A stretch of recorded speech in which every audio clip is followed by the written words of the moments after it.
Okay, dear students, in the last class, we have discussed in the chapter magnetism and matter.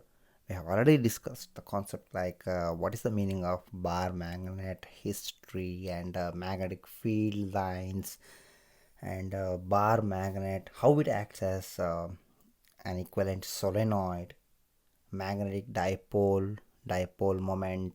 ಇದ್ರ ಬಗ್ಗೆ ಎಲ್ಲ ನಾವು discuss ಮಾಡಿದ್ವಿ. Okay, so ಇವಾಗ ಏನಪ್ಪ ಅಂದರೆ ಅದೇ ಒಂದು ಮ್ಯಾಗ್ನೆಟಿಕ್ ಡೈಪೋಲನ್ನು ಒಂದು ಯೂನಿಫಾರ್ಮ್ ಮ್ಯಾಗ್ನೆಟಿಕ್ ಫೀಲ್ಡ್ನಲ್ಲಿ ಇಟ್ಟಾಗ ಅದ್ರ ಮೇಲೆ ಏನು ಆ್ಯಕ್ಟ್ ಆಗುತ್ತೆ ಅನ್ನೋ ಒಂದು ಕಾನ್ಸೆಪ್ಟ್ ಬಗ್ಗೆ ಡಿಸ್ಕಸ್ ಮಾಡೋಣ. Okay, so the concept is torque acting on bar magnet placed in uniform magnetic field. Okay, ನೋಡಿ ಈಗ ತುಂಬ ಸುಲಭ. ಒಂದು ಮ್ಯಾಗ್ನೆಟಿಕ್ ಡೈಪೋಲ್ ಅಥವಾ ಒಂದು ಬಾರ್ ಮ್ಯಾಗ್ನೆಟ್ ಕನ್ಸಿಡರ್ ಮಾಡಿದ್ದೀವಿ. ಹಾಗೆ ಆ ಒಂದು ಬಾರ್ ಮ್ಯಾಗ್ನೆಟಿಕ್ ಲೆಂತ್ ಅಂತೇನಿದೆ 2L ಅಂತ ಕನ್ಸಿಡರ್ ಮಾಡ್ಕೊಂಡಿದ್ದೀನಿ. ಹಾಗೆ ಅದಕ್ಕೆ 2 ಪೋಲ್ ಇರುತ್ತೆ. ಸೊ 2 ಪೋಲ್ಗೂ each of pole strength M ಅಂತ ಕನ್ಸಿಡರ್ ಮಾಡ್ಕೊಂಡಿದ್ದೀವಿ. So we have placed that particular bar magnet in uniform magnetic field B. ಹೇಗಿಟ್ಟಿದ್ದೀವಿ ಅದು ಇಂಪಾರ್ಟೆಂಟ್ ಆಗುತ್ತೆ. ನಮ್ಗೆ ಗೊತ್ತಿದೆ ಮ್ಯಾಗ್ನೆಟಿಕ್ ಡೈಪೋಲ್ನಲ್ಲಿ ಡೈಪೋಲ್ ಮೊಮೆಂಟ್ ಇರುತ್ತೆ. That dipole moment is always towards north pole.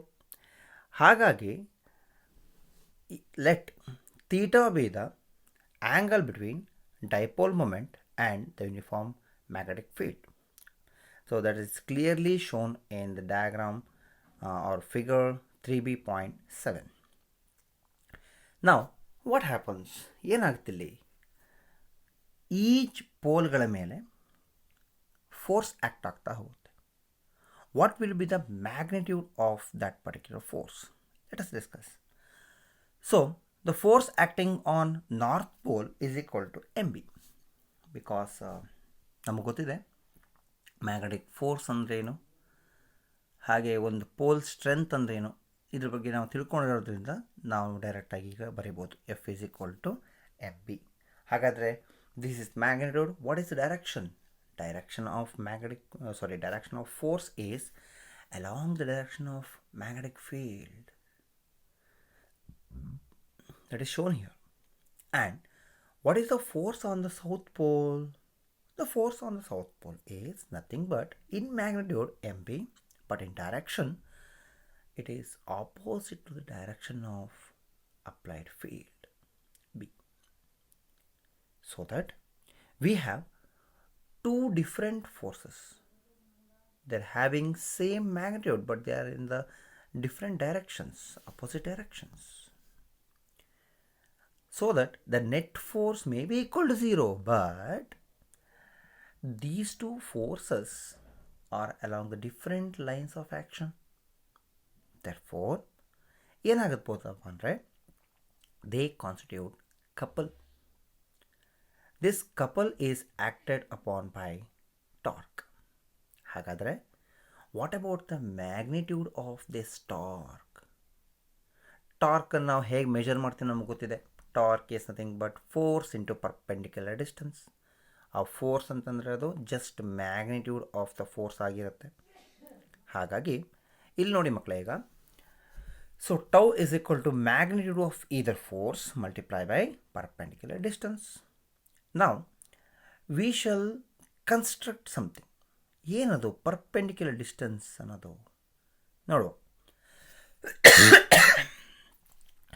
Initially ಒಂದು ನಾರ್ತ್ ಪೋಲ್ ಮತ್ತು ಸೌತ್ ಪೋಲ್ ಮಧ್ಯೆ ಪರ್ಪೆಂಡಿಕ್ಯುಲರ್ ಡಿಸ್ಟೆನ್ಸ್ ಡ್ರಾ ಮಾಡಬೇಕಿದ್ರೆ ನಾವು ಒಂದು ಸ್ವಲ್ಪ ಕನ್ಸ್ಟ್ರಕ್ಷನ್ ಮಾಡ್ಕೊಳ್ಳೋಣ. ಒಂದು ಟ್ರಯಾಂಗಲ್ ಕನ್ಸ್ಟ್ರಕ್ಟ್ ಮಾಡೋಣ, NPS ಅಂತ. ಹಾಗಾಗಿ NP ಅಂತಕ್ಕಂಥದ್ದು ಪರ್ಪೆಂಡಿಕ್ಯುಲರ್ ಡಿಸ್ಟೆನ್ಸ್ ಆಗಿ ಆ್ಯಕ್ಟ್ ಆಗ್ತಿದೆ. ಇಲ್ಲಿ ನೋಡಿ ಕರೆಕ್ಟಾಗಿ ನಮಗೆ ಡಯಾಗ್ರಾಮ್ನಲ್ಲಿ ಕಾಣಿಸ್ತಾ ಇದೆ. ಹಾಗಾಗಿ ಈ ಒಂದು NP ನಾವೀಗ ಕ್ಯಾಲ್ಕುಲೇಟ್ ಮಾಡ್ಕೋಬೇಕು. ಆ NP ಅನ್ನೋದು ಹೇಗಾಗುತ್ತೆ ನೋಡೋಣ. So in the same triangle NPS, sine theta is nothing but opposite side by hypotenuse. So NP by NS. NS ಅಂತಂದರೆ 2L, it's nothing but a magnetic length. ಹಾಗಾಗಿ NP is equal to 2L sin theta ಬರೀಬೋದಲ್ವಾ. ಈ ಕಡೆ ಬನ್ನಿ. The torque is nothing but force into perpendicular distance. Force ಅಂತಂದರೆ MB, force is nothing but the magnitude of that force mb, and perpendicular distance is np. So ಹಾಗಾದರೆ M B into N P ಅಂತ ಬರೆದೆ. ನಮ್ಗೆ ಗೊತ್ತಿದೆ N P ಅಂತಂದರೆ 2L sine theta ಅಂತ. ಹಾಗಾಗಿ I can write tau is equal to M B into 2L sine theta. ನಾನು ಸ್ವಲ್ಪ ರಿಯಲೈಸ್ ಮಾಡ್ಕೋತೀನಿ. ಇಲ್ಲಿ ಎಮ್ ಇಂಟು 2L ತಗೊಂಬಿಟ್ಟು ಬಿ ಎಲ್ ಸೈನ್ ಥೀಟಾ ಒಂದು ಕಡೆ ಇಟ್ಕೋತೀನಿ. What is this M into 2L? Pole strength into magnetic length. That is nothing but magnetic dipole moment. So tau is equal to capital M into B sin theta. ಹಾಗಾದರೆ in vectors we can write tau is equal to vector M cross vector B. So the torque is the cross product of magnetic dipole moment and the field strength. ಎಷ್ಟು ಚೆನ್ನಾಗಿದೆಯಪ್ಪ ಅಂತಂದರೆ ಇದು cross product ನಂಗೆ ಗೊತ್ತಾಯಿತು. We can also write tau is equal to M B sine theta N cap. ಹಾಗಾದರೆ ಏನದು N cap? N cap gives the direction of torque. ಹೇಗೆ ಹೇಳುತ್ತೆ ಹಾಗಾದರೆ? That is given by the right hand screw rule. ತುಂಬ ಈಸಿಯಾಗಿ ಗೊತ್ತಾಗುತ್ತೆ ನಮಗೆ. ನಾವು ಕ್ರಾಸ್ ಪ್ರಾಡಕ್ಟ್ ಬಗ್ಗೆ ಡಿಸ್ಕಸ್ ಮಾಡುವಾಗ ಯಾವಾಗಲೂ ಹೇಳ್ತಿದ್ವಿ ನಾವು ರೈಟ್ ಹ್ಯಾಂಡ್ ಸ್ಕ್ರೂ ರೂಲ್ ಹೇಗೆ ಅಂತ. ಅದನ್ನೊಮ್ಮೆ ನೆನಪು ಮಾಡ್ಕೊಂಡ್ಬಿಟ್ರೆ ತುಂಬ ಈಸಿ ಆಗುತ್ತೆ. Okay, so that is the concept of torque acting on bar magnet placed in uniform magnetic field. ಇಲ್ಲಿ ನಾವು ಎಲೆಕ್ಟ್ರಿಕಲ್ ಅನಲಾಗ್ ನೋಡುವಾಗ ತುಂಬ ಸಿಮಿಲರಾಗಿ ಬರುತ್ತೆ, ತುಂಬ ಸಿಮಿಲರಾಗಿ ಬರುತ್ತೆ. ಅಲ್ಲಿ ಎಲೆಕ್ಟ್ರಿಕ್ ಡೈಪೋಲ್ ಮೂಮೆಂಟ್ ಬರುತ್ತೆ, ಎಲೆಕ್ಟ್ರಿಕ್ ಫೀಲ್ಡ್ ಬರುತ್ತೆ. ನೀವು you have already discuss that concept. Tau is equal to P cross E. ಅದೇ ಥರ ಇಲ್ಲಿ tau is equal to M cross B. Okay, so ಹಾಗಾದರೆ ನಾವು ಡಿಫ್ರೆಂಟ್ ಕೇಸಸ್ಗಳನ್ನು ನೋಡ್ಬೋದು. ಡಿಫ್ರೆಂಟ್ ಕೇಸ್ ಹೆಂಗಿರುತ್ತಪ್ಪ ಅಂತಂದರೆ tau is equal to M B sine theta ಅಂತ ತಗೊಂಡ್ರೆ, if theta is equal to 0 degree then tau is equal to 0. No torque will be acting. If theta is 90 degree then sin 90 is 1.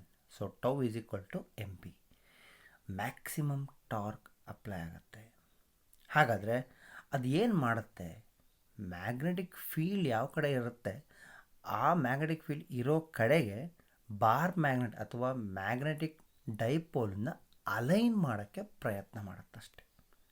That is the main condition in this case. Okay.